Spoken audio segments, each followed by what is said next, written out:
chances of getting one of those 3 exams. So as we continue to grow to hit our $5,000 goal, hit that QR code either right here, right there, this one right here, or this one I have in that top corner as we're doing our talks, to donate and help generate some amazing funds to give back to Next Gen Cyber. So let me do a quick refresh on the page, see how we're sitting.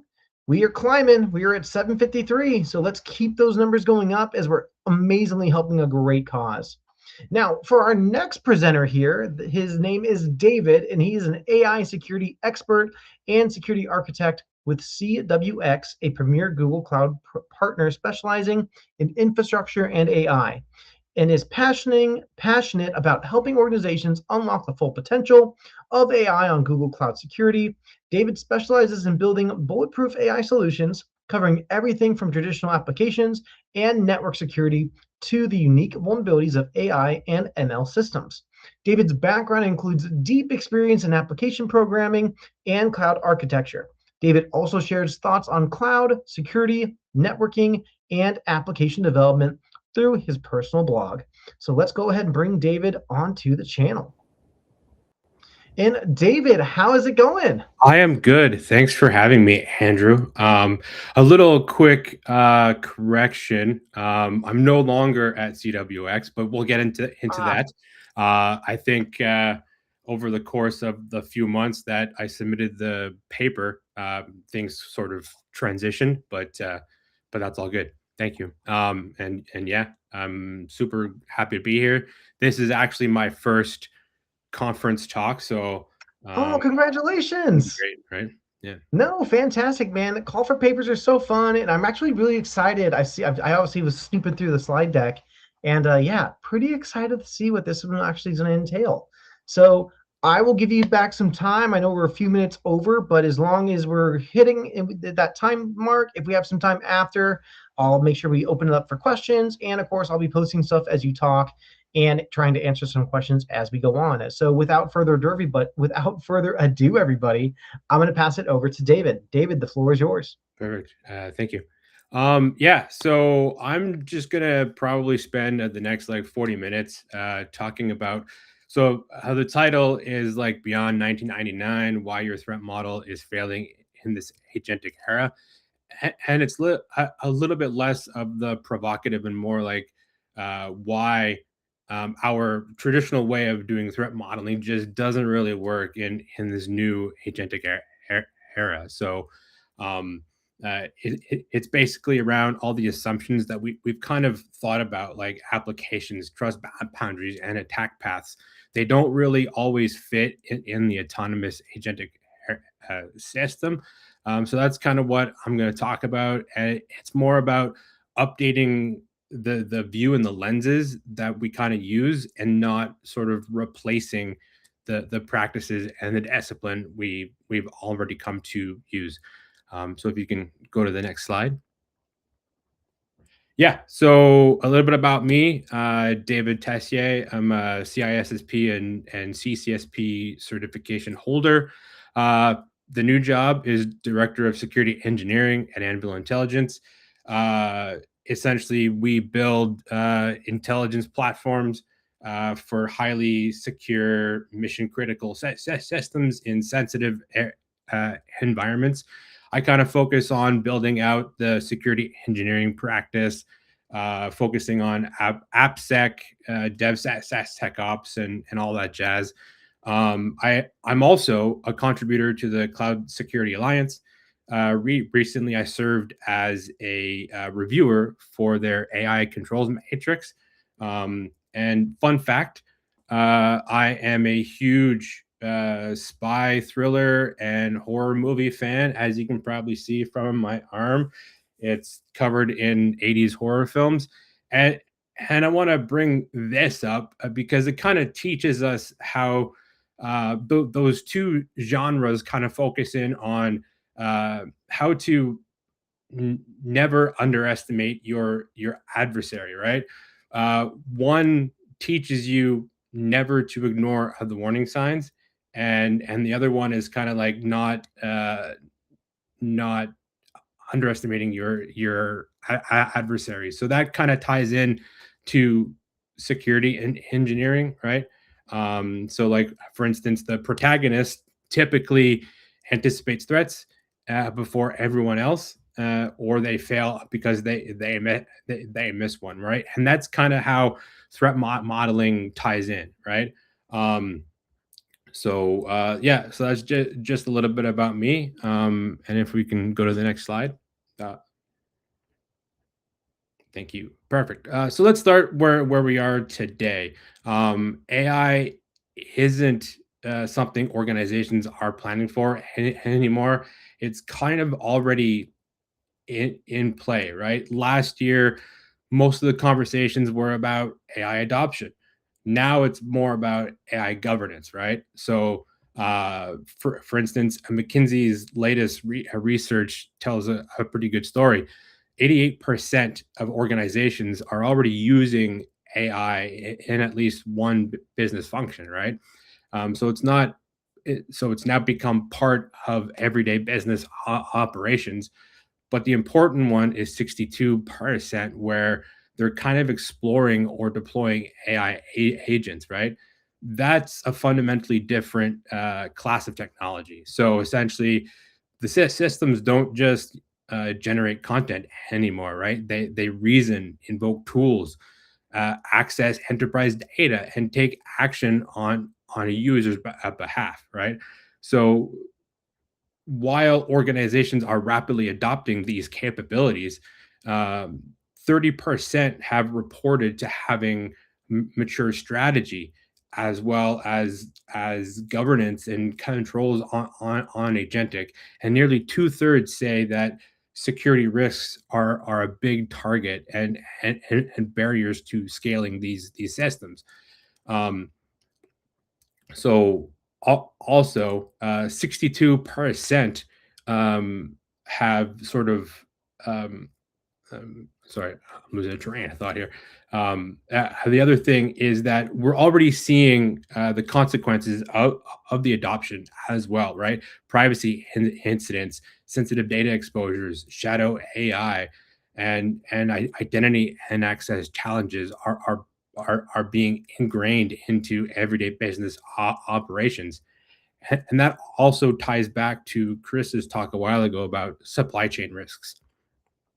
Um, but another one that is actually a new one, and it's not on the slide, is 54% uh, of enterprise have already seen the security incidents, right? And that ties back to my last point about the consequences.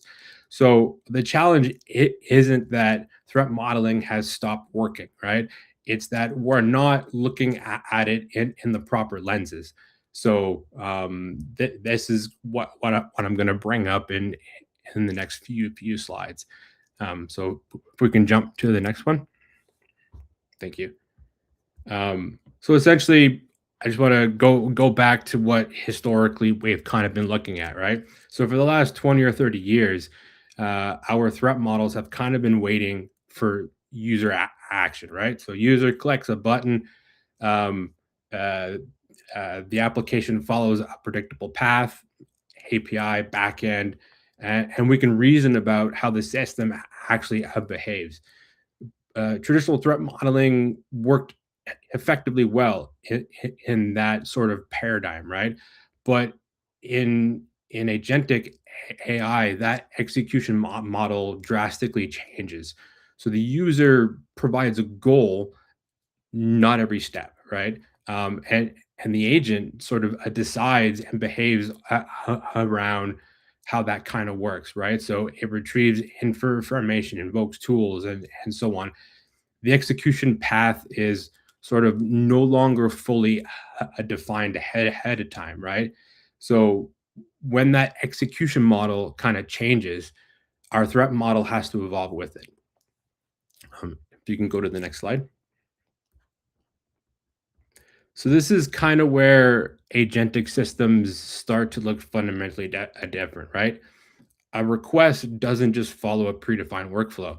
It kind of moves through the decision loop, right? So which uses whatever context um, the agent has access to, right? Any sort of tools it's allowed to use, and the memory it's accumulated. Um, but none of that kind of creates real risk until you add an authority path.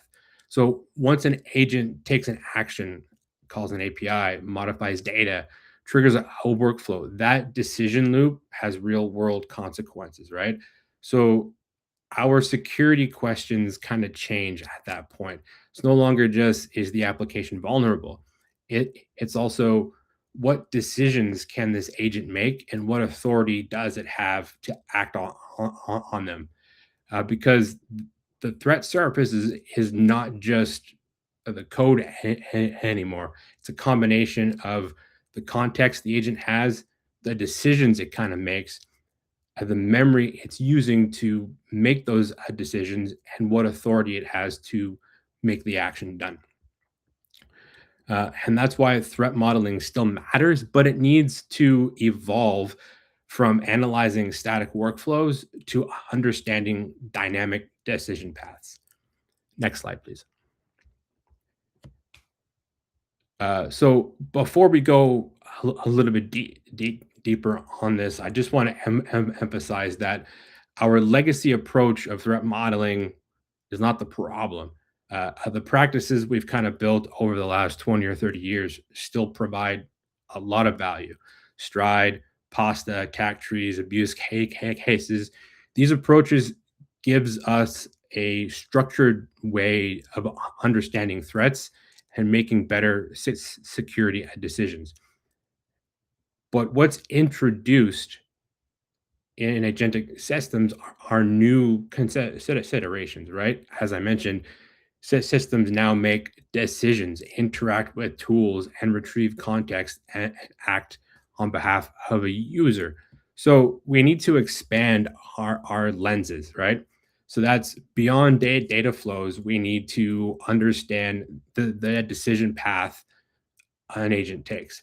Beyond trust boundaries, we need to understand the authority path.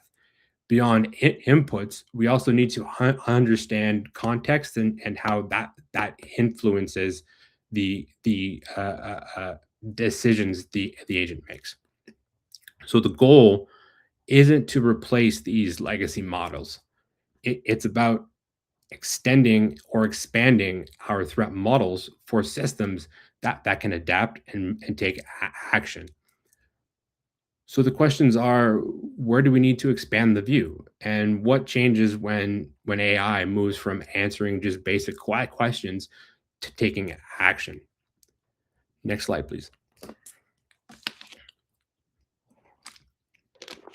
So these are essentially some of the blind spots that typically appear when we're leveraging legacy threat modeling in the agentic era, right? Um, the one is tool misuse. The question is no longer just can the agent access a tool, it's whether the action is appropriate given the goal, context, and authority it has. um, Memory poisoning introduces a, a, a bigger challenge as well. When agents retain information, a manipulated piece of data can influence decision making, and not just in a single interaction, but across the board. Retrieval influence expands the attack surface even further. Agents kind of rely on external knowledge to reason and act, but that context can be manipulated and contain information the agent shouldn't trust. Multi-agent behavior creates new complexity as well. Individual agents may look secure in isolation, but the interactions between them, the tools they use, and the workflows they bring out can introduce unexpected attack paths. Runtime drift reminds us that a production behavior can differ from a design assumptions, right? So new data, new context, new situations can change how the agent behaves. And finally, delegated authority. As I mentioned, agents act through identities, tokens, APIs, and permissions. Without understanding that entire authority path, we can't fully answer what the agent is allowed to do or who is accountable, right? So these are some of the areas that our traditional models need to expand to decipher, right? The foundations we already have aren't wrong, but new but now securing these systems can make drastic shifts in how we look at things. Next slide, please. So taking into account those blind spots, and we bring them into this sort of view, right? Now we kind of see how things kind of work out, right? So start on the left with the context surface. This kind of represents everything the agent can see and use during execution. So that could be documents, tickets, knowledge bases, web content, and responses from other systems. That information doesn't get processed once. It feeds into a decision loop. The agent then evaluates the information it has available and determines what to do next. And it continues operating in that frame based on the outcome of those decisions. Now, the other important thing is that decision loop is not isolated, right? It's influenced by everything around it. So that includes memory, which may change as the agent interacts with the workflow. Tools kind of expand the action that the agent can take, and then eventually those actions will connect to an authority path, and that's kind of where the security impact sort of changes downstream. The agent is no longer producing an answer; it's operating through that authority path with permissions, which may be broad, and the problem will that means the problem earlier in the chain is much larger and becomes real in downstream systems, right? So a manipulated piece of context can influence that decision loop, or a compromised tool or dependency can introduce risk, and that's kind of where that decision reaches an authority path and the agent takes an action. So the actions may trigger various security risks, right? So that's model or IP theft, supply chain attacks, and memory poisoning.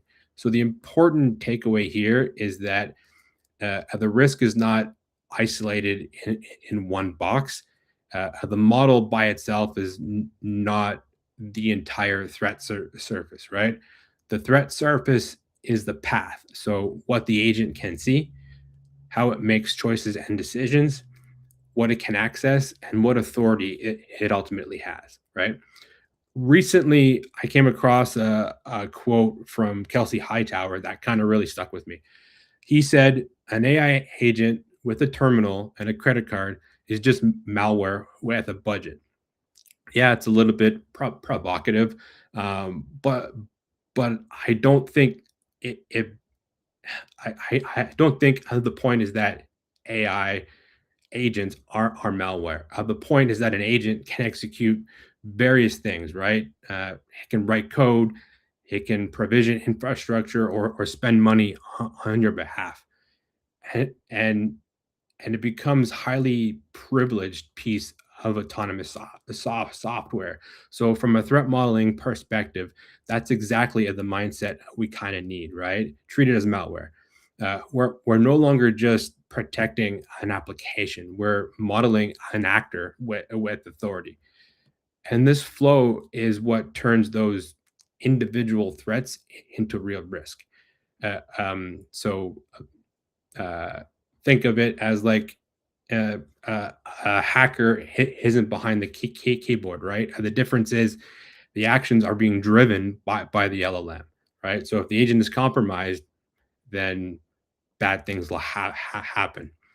Um, Next slide, please. So now I just want to zoom out and kind of focus in on what the actual attack surface kind of looks like. The agent itself is not the entire system. It's a component in a very much larger ecosystem. Uh, Around that agent are things that shape its behavior, right? The information it receives, the systems it connects to, the permissions it inherits, the decisions it kind of makes, and the actions it's allowed to take. So every connection creates an opportunity for influence. An attacker doesn't always need to compromise the actual model itself, right? They may influence the information the agent sees, right? Say like a prompt or a knowledge base. They may manipulate a system the agent trusts, right? Like a back end API or whatnot. They may abuse the permissions the agent sees or inherits. Uh, they may also target the records that us as security individuals depend on to understand what happened after the action was taken. So that changes how we think about the attack surface. We can no longer just look at the model, the application, or the API. It's the full life cycle. So what goes in, what decisions are made, what influences those decisions, what authority is available, what actions are taken, and what evidence remains afterwards. Next slide, please. So that's why this conversation kind of matters really now. These systems are moving beyond experiments and are being connected to real world business processes and data sources and operational workflows. Um, so the agent, at the moment the agent takes context, makes a decision, and interacts with business systems, those security questions start to change. We're no longer only asking, can the model produce an unsafe response? We're kind of asking more around what happens when that response itself influences a workflow, because the impact is no longer limited to the output itself. The output may become a decision, an action, or a chain of actions across the entire environment. And that's where AI security moves beyond model behavior and to more of system design. The risk is distributed across the workflow, right? So the architecture, permissions, integrations, and controls surrounding the agent. That is why securing these systems requires a more collaborative uh, process with security architecture, application security, cloud security, platform teams, and business and AI leaders at the same time. No single team owns the entire risk, right? Um, Next slide, please. One way to identify where our current security reviews are kind of falling short is to take a look at the assumptions we kind of make about these systems, because many of them sound good and reasonable, but are kind of incomplete. Um, for example, it only reads documents. That kind of sounds safe until we ask what happens next, right? Where does that information go? What decisions does it kind of influence, and what actions can it enable downstream? Reading is not the end of the workflow. It's often just the beginning. Um, the model cannot change anything. That's kind of true first, right? But as the system evolves, tools get added, permissions change, new integrations appear, right? So the risk is not only uh, what the system can do when it's first deployed. It's more of the risk is more what it can become over time, right? As it evolves. The user approves the final output. Sure, that sounds reassuring, but timing kind of matters, right? So if actions happen before that approval point, then approval will only review the results and not control the overall process, right? So human in the loop kind of behavior. We've reviewed the prompt. That assumes the prompt is the only source of instruction. Typically, the model's context can come from many places: retrieved content, tools, workflows, etc. So, reviewing one input does not mean we understand the full decision context. These statements kind of create a false sense of confidence, and that's kind of where the risk hides. So, prompt a review by itself is not enough. We also need to understand what context is being trusted, what authority is available, which approvals actually matter, and what evidence proves what happened. Next slide, please. So, where do the existing kind of frameworks kind of fit in all this?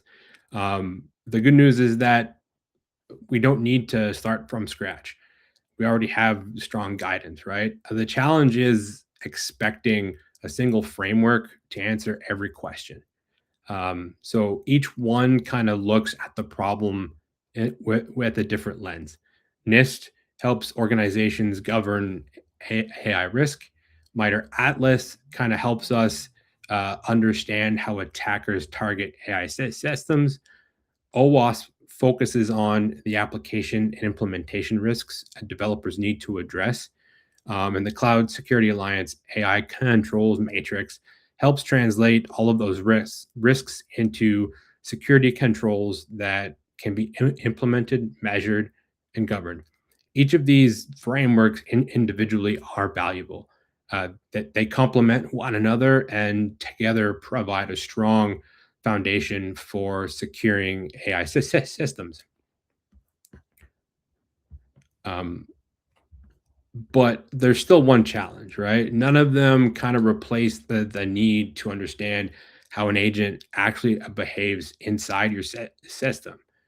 And that's kind of where many traditional threat modeling exercises start to struggle. Next slide, please.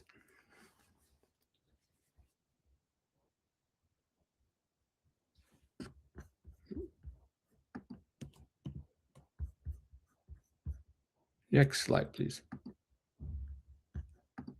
Oh, perfect. Um, yeah. So as I mentioned, threat modeling is still one of the best practices we have for understanding system risks. It helps us identify the assets, map data flows, establish trust boundaries, and think through how an attacker might move through a system. None of that goes away. Um, but with agentic systems, it introduces different caveats, right? It makes decisions through operation.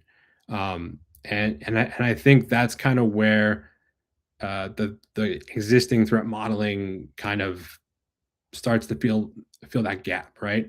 A threat model can show me that an agent is allowed. A threat model can show me that an agent is allowed to call an API, but what it doesn't necessarily tell me is why the agent decided to make that call. Um, what information influenced that choice? Did it follow a policy? Was there human approval involved? Um, so those aren't really questions around the architecture. They're questions around the behavior of the system as it's operating, right? So traditional threat models do a great job of showing us how the system is built, but with agentic AI, we also need to understand how the system behaves once it starts making decisions. And that's what I mean by the agentic gap. It's not about replacing threat modeling, it's about extending it so we can reason about systems that don't just process information, they use it to decide and act. Um, Let me show you what this kind of looks like with a simple example.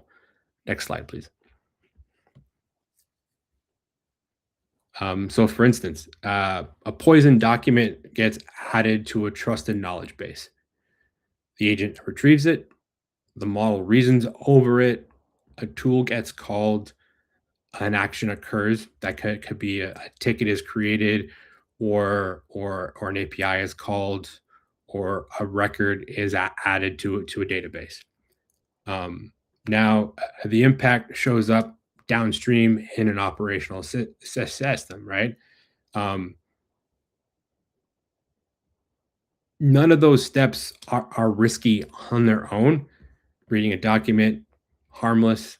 Creating a ticket, relatively routine, or triggering a workflow. It's likely expected behavior, right? But it's the chain that matters the most, right? The risk doesn't show up at the first step. It's usually downstream when trusted systems are interconnected together and the agent turns whatever context it has into an action. And that's why our security reviews need to follow the full path, right? Where did the context come from?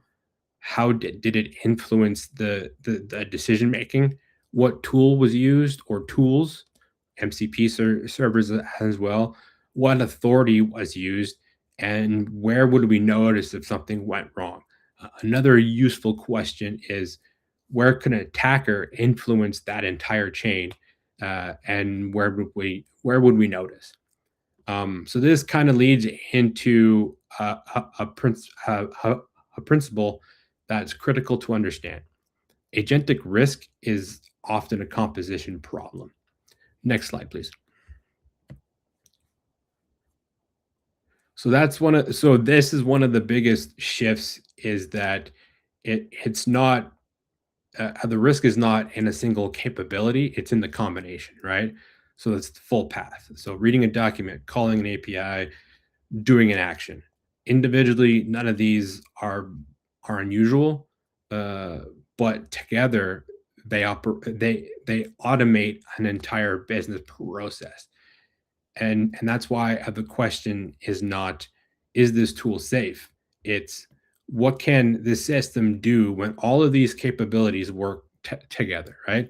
So that's kind of the shift in your mind that we need to start thinking about. Not just evaluating the individual capabilities, we're kind of evaluating how all of those capabilities combine, influence the decision, and drives outcome of the agent. And that's kind of where the Maestro framework helps us understand things a little bit more. Next slide, please. So this brings us to Maestro, which is an agentic AI threat modeling framework that was developed by Ken Huang and published through the Cloud Security Alliance.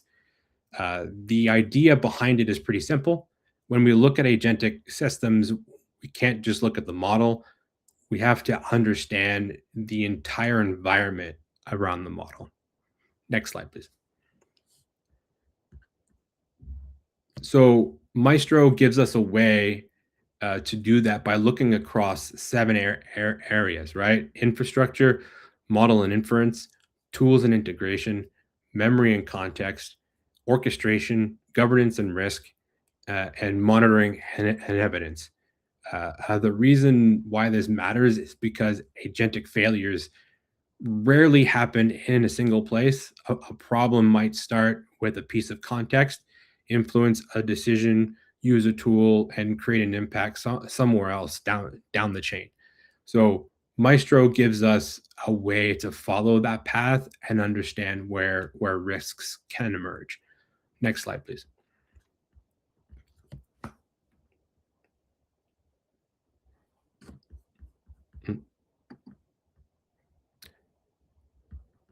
Next slide, please.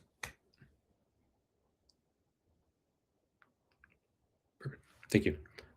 For instance, a poison document might start as a context problem, but it influences the model's reasoning, triggers a tool call, exposes a weak approval process, and leaves behind incomplete evidence. It cascades through all the layers. So Maestro is, I define Maestro as kind of the map, right? It helps us ask, where is the risk introduced? Where does it get amplified? Where should it be controlled? Where can we observe what happened? That's the difference between we need to make our AI more secure and more towards an actionable set of findings that you can actually hand to engineering. Next slide, please.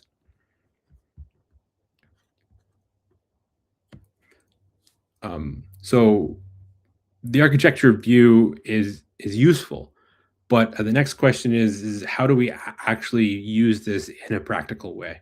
And the good news is that this should feel quite familiar, right? At the end of the day, it's still threat modeling. We're still asking the same fundamental questions. What are we building? What can interact with it? Where could things go wrong? What controls do we need? But the difference is with agentic systems is that we have a few more questions we need to ask around decisions, context, and authority.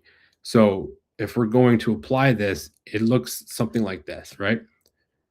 First, define the agent's scope. What is this thing actually supposed to do? What decisions can it make? How much autonomy do we actually need it to have? Uh,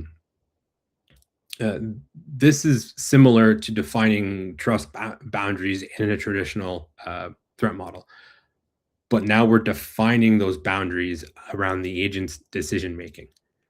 Next is we map dependencies. What can it access? What tools can it use? What permissions does it have? This is where we start understanding the relationships around the agent and not just the application itself.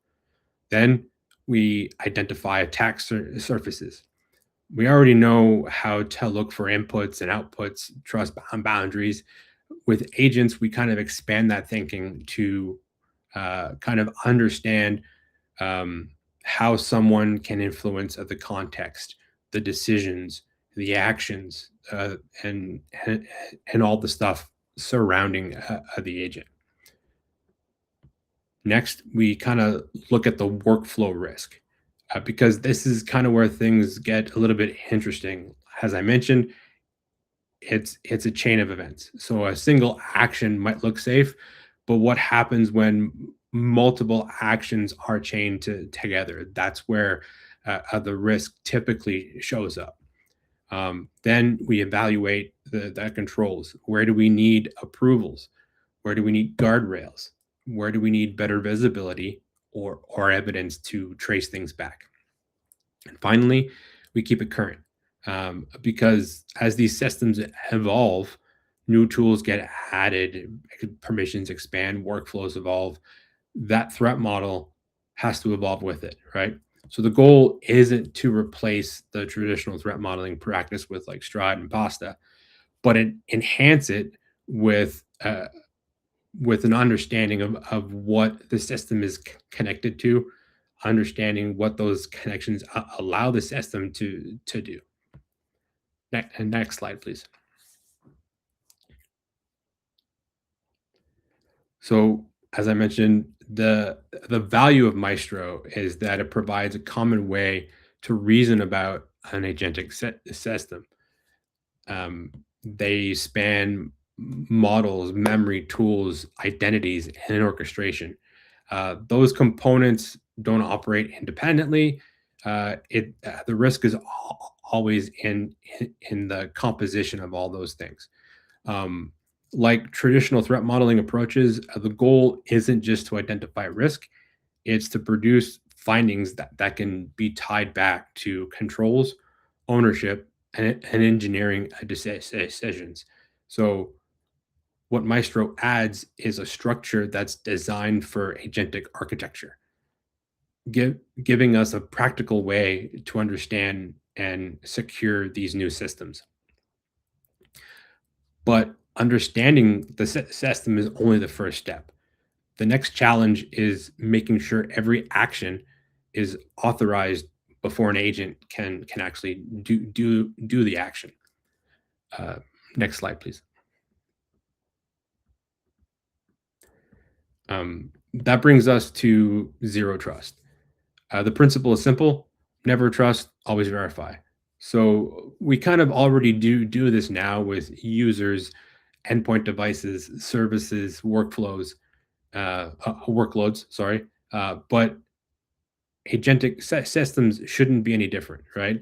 Uh, but they introduce new questions. Who is actually taking the action? With agents, we can't just rely on a surface account or an API key. We need to understand which agent is acting, why is it acting, does that action fit within its intended authority? And that's kind of where agent identity or agent ID becomes important.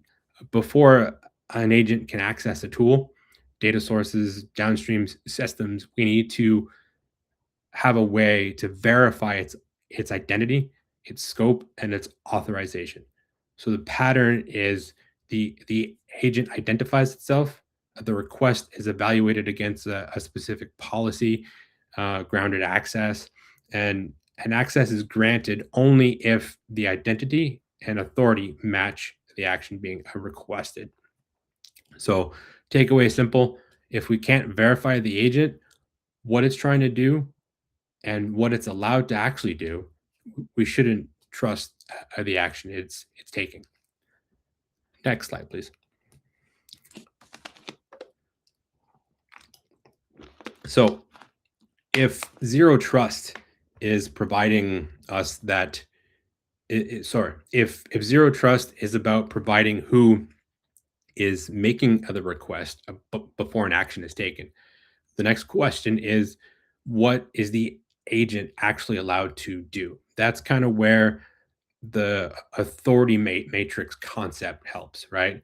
Instead of saying the agent has access, now we're coming into more granularity as to like what the agent can do, right? What can it read? What it can call? What it can change? Does it need approval? What evidence do we use to capture? When things yeah, so this provides us a good solid background in like access control management, essentially, right? um, because ultimately that is kind of how threat modeling plays in here, right? It's not just identifying what could go wrong, but understanding what decisions we need to uh, make, right? Around those things. So if we can go to the next slide, I'll try and make this a little quicker. So I just want to bring things back down to some basics, right? Um, uh, and this is kind of like an important thing, is that the threat modeling manifesto isn't another framework or a checklist. It's really about reminding us what good threat modeling is all about, right? So it answers four basic questions: what are we working on? What can go wrong? What are we going to do about it? And did we do a good enough job, right? Those questions still work in the agentic era, but it's we just need to evolve our thinking by leveraging things like Maestro, as well as zero trust and the authority matrix. All of these tied together will provide us with a solid set of findings that we can then tie back to engineering, right, in a practical way. So next slide, please. So now that we understand the architecture, the risks, and the decisions that actually matter, the threat model will only create value if we bring it in to make decisions and build things correctly, right? So that's kind of where I like this as the engineering handoff. Um, so essentially, we bring this into the entire flow, right? So a good handoff answers four questions: what needs to change, what controls address the risks, who owns it, and what evidence do we have that it's actually working, right? Um, so because if we can't identify the owner and control the risks and the evidence, we've not sort of fixed the risk. We've only documented it. Next slide, please. But the handoff is not it is not where threat modeling ends. It's more of the beginning of the feedback loop. So typically threat modeling is treated as a point in time activity. We build the model, identify the risks, and document the findings, and then move on, right? But um, with AI and agentic systems, those things are constantly evolving and changing, right? New tools get added, and so on and so forth. So the the assumptions we've made in the threat model needs to change with it. So that's why we kind of need a delivery loop, right? Architecture identifies risks, risk drives controls, controls create evidence, and evidence tells us what actually happened. That feedback keeps the threat model connected to reality, right? So the goal is not more processes, it's about making sure security evolves with the system. The handoff brings the threat modeling into engineering, but that delivery loop keeps it alive.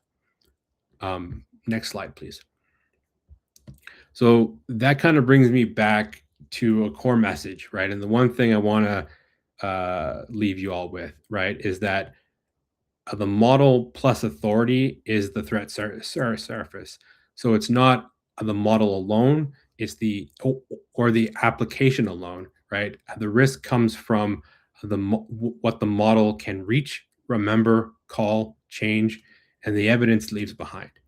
Uh, the question is no longer what can the model do, it's what can the system do with the authority it has. So that's kind of how we change how we threat model, right? Threat model the actor, not just the application. Threat model the authority path, not just the prompt. Threat model of the workflow, not just the endpoint.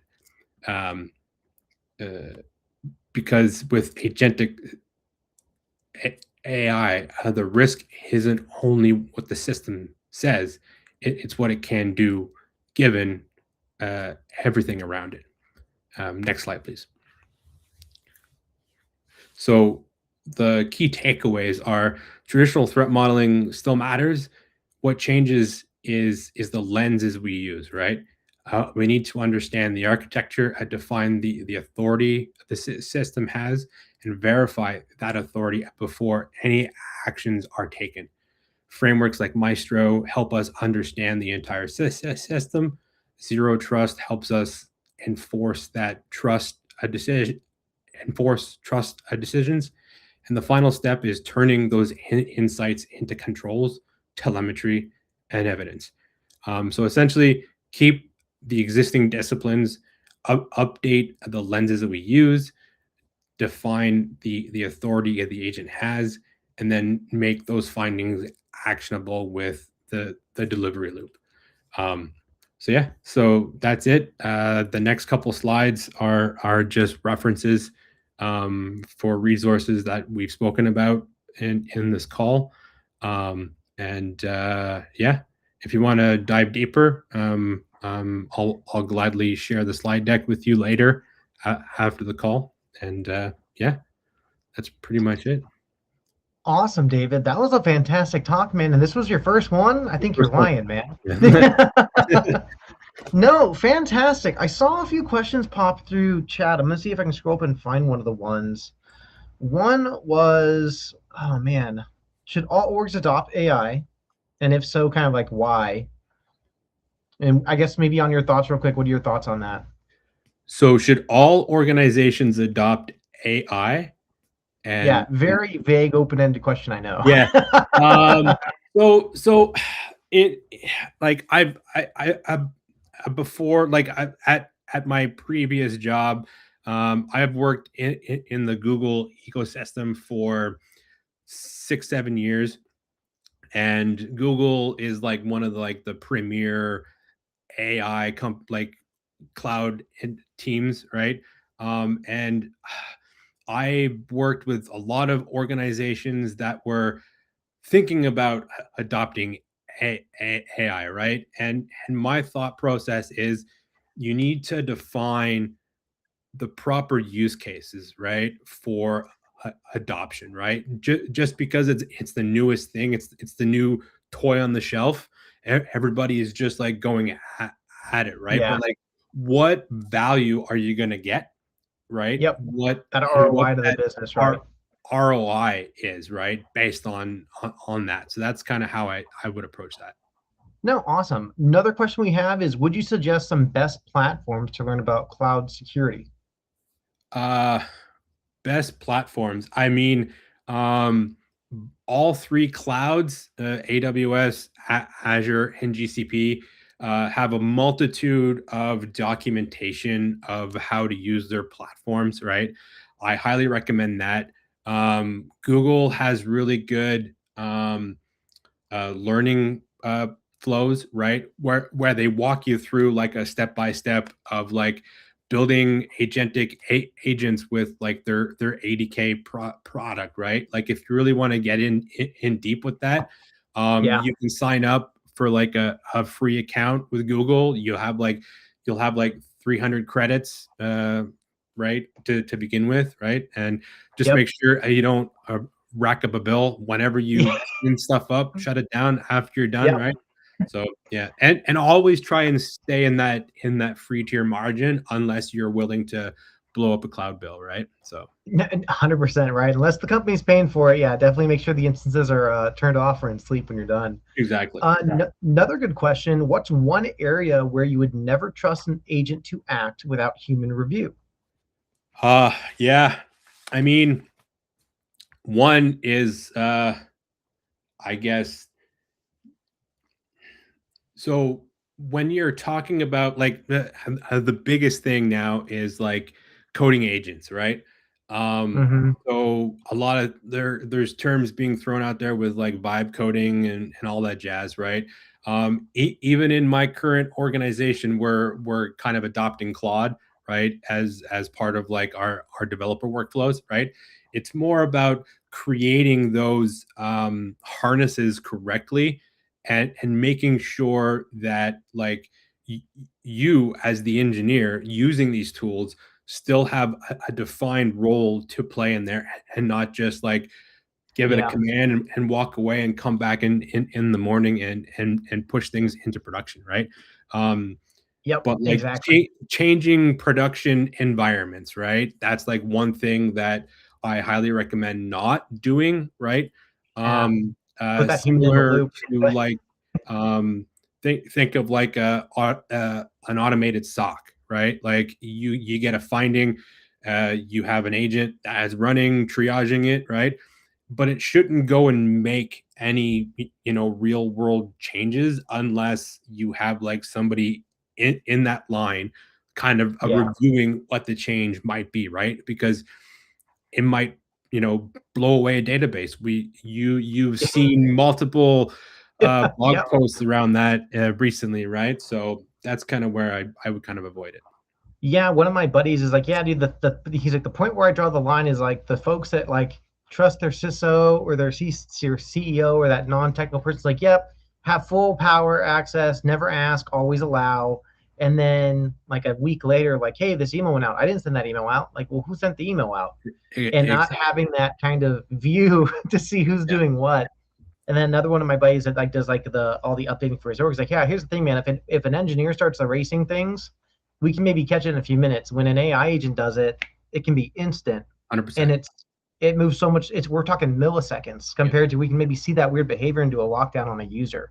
Exactly. So, David, fantastic conversations. Excellent talk, by the way. Thank you. Appreciate And that. are we going to be able to see you maybe any attendance this year for Black Hat or DEF CON? See you in I Vegas? I wish, but I'm coming all the way from Canada, and it's quite expensive. So Yeah. maybe in the future, at some point, I've always wanted to make it to especially Black Hat. I might end up going to Sector in Toronto in October, which Okay, is like awesome. Black Hat's like Canadian version or whatever, right? So, well, we'll see how that goes, but if not, enjoy it, right? I hear it's always like a chaotic, crazy conference, right? So Or organized fun chaos. Bunch yeah, of nerds all in a candy store with new toys. exactly. But I definitely do frequent my local B-sides. So B-sides Ottawa typically has a conference in November. So I'll be going up there. I'll probably try and submit this talk as well for B-sides with Nice. like an expanded view. But yeah, so No, fantastic. Well, David, before I kick you loose, the final question I'll ask you before we send you off is what would be one piece of advice you give somebody trying to break into cyber? yeah, man. I think I would tie it back to one of the comments that one of the other presenters said is that just learn, right? Go out there and like see what you kind of enjoy, right? Do you like red teaming? Do you like pen testing? Do you like offensive security, right? Like I came from an app dev world, so I gradually progressed into application security and DevSecOps, right? So that's kind of where I've really enjoyed. And then I moved into cloud security as well. So it's just a matter of like what piques your interest, right? Do you want to be like another Thomas Rokia being like a threat intelligence master, right? So Mhm. No, fantastic.